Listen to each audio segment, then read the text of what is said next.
Battery technology में एक नई क्रांति आ गई है जिसका नाम है अगली पीढ़ी की जिंक आयन बैटरी। सिंगापुर के रिसर्चर्स ने आर्टिफिशियल इंटेलिजेंस की मदद से इन बैटरियों को इतना बेहतर बना दिया है कि ये 4300 घंटे तक चल सकती हैं और इनकी एफिशिएंसी 99.8% तक है। सबसे खास बात यह है कि ये बैटरियां 1400 बार चार्ज और डिस्चार्ज होने के बाद भी अपनी पूरी क्षमता बनाए रखती हैं। यानी अगर आप रोजाना अपनी गाड़ी चार्ज करते हैं तो यह बैटरी करीब 4 साल तक बिना किसी बड़ी क्षमता के नुकसान के चलेगी। यही वजह है कि यह तकनीक इतनी खास है और अब यह लिथियम आयन बैटरियों को कड़ी टक्कर दे रही है। जिंक आयन बैटरियों में सबसे बड़ी समस्या डेंड्राइट्स होती है। ये चार्जिंग के दौरान बनने वाली सुई जैसी पतली संरचनाएं होती हैं। जब ये डेंड्राइट्स बैटरी के अंदर बढ़ती हैं तो यह बैटरी के दो हिस्सों को आपस में जोड़ देती है, जिससे शॉर्ट सर्किट हो सकता है।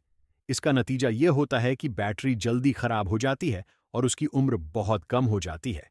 ये न सिर्फ सेफ्टी के लिए खतरा है, बल्कि बैटरी की परफॉर्मेंस भी घटा देती है। इस समस्या को हल करने के लिए पुराने तरीकों में सालों लग जाते, क्योंकि इसमें ढेर सारे मटेरियल्स को टेस्ट करना पड़ता था। लेकिन नानयंग टेक्नोलॉजिकल यूनिवर्सिटी के असिस्टेंट प्रोफेसर एडिसन होइक्सियांग एंग और उनकी टीम ने एआई और मशीन लर्निंग का सहारा लिया। टीम ने एआई की मदद से 1,68,000 मटेरियल कॉम्बिनेशंस का विश्लेषण किया, जो पारंपरिक तरीकों से असंभव था। इस प्रक्रिया में उन्होंने एक खास cerium iron metal organic framework खोजा, जो डेंड्राइट्स को बनने से रोकता है। इस एमओएफ इंटरफेस लेयर ने जिंक आयन बैटरीज की सेफ्टी, स्टेबिलिटी और उम्र को कई गुना बढ़ा दिया। नतीजा, ये बैटरी 4300 घंटे तक चली और 1400 साइकिल्स के बाद भी 99.8% एफिशिएंसी बरकरार रखी।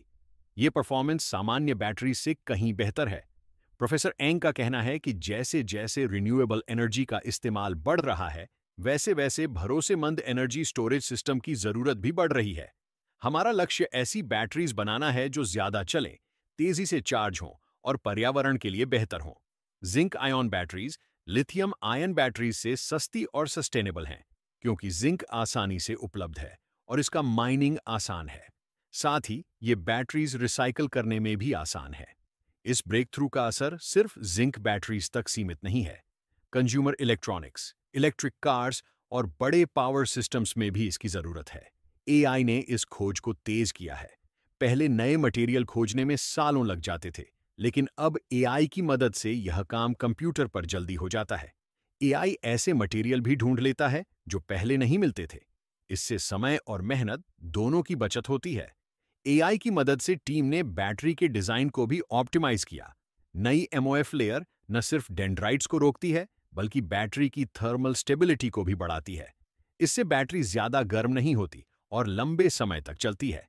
ये बैटरीज इलेक्ट्रिक कारों में 1000 किलोमीटर तक की रेंज दे सकती है, जो प्रीमियम ईवी के लिए बड़ा फायदा है।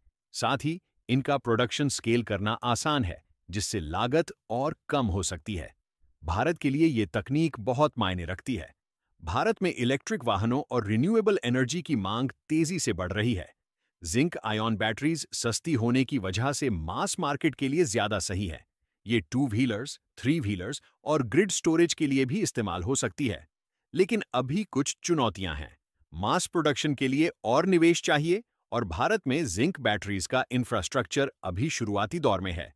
लिथियम आयन बैटरीज से तुलना करें तो जिंक बैटरीज सस्ती और पर्यावरण अनुकूल हैं, लेकिन उनकी एनर्जी डेंसिटी थोड़ी कम है। फिर भी किरण बैटरी जैसी एलएफपी बैटरीज से मुकाबले में ये अपनी जगह बना सकती है। एआई का इस्तेमाल इस टेक्नोलॉजी को और बेहतर कर रहा है और भविष्य में हम और इनोवेशन देख सकते हैं। प्रोफेसर एंग ने एआई को सिर्फ एक टूल नहीं, बल्कि अनंत संभावनाओं की चाबी बताया। उनका कहना है कि एआई हमें तेजी से इनोवेट करने और ऐसी बैटरीज बनाने में मदद कर रहा है जो दुनिया को बदल सकती है। ये खोज न सिर्फ बैटरी टेक्नोलॉजी को बेहतर कर रही है, बल्कि एक साफ, स्मार्ट और सुलभ एनर्जी फ्यूचर की ओर भी ले जा रही है। भारत जैसे देश में, जहां सस्ती और सस्टेनेबल एनर्जी की जरूरत है, जिंक आयन बैटरीज एक बड़ा रोल निभा सकती है। ये तकनीक आने वाले सालों में एनर्जी स्टोरेज को नया आकार देगी। इस विषय पर अपनी राय हमें कमेंट करके बताएं। इस वीडियो को लाइक करें, शेयर करें और नए वीडियो के लिए चैनल को सब्सक्राइब करना न भूलें। धन्यवाद।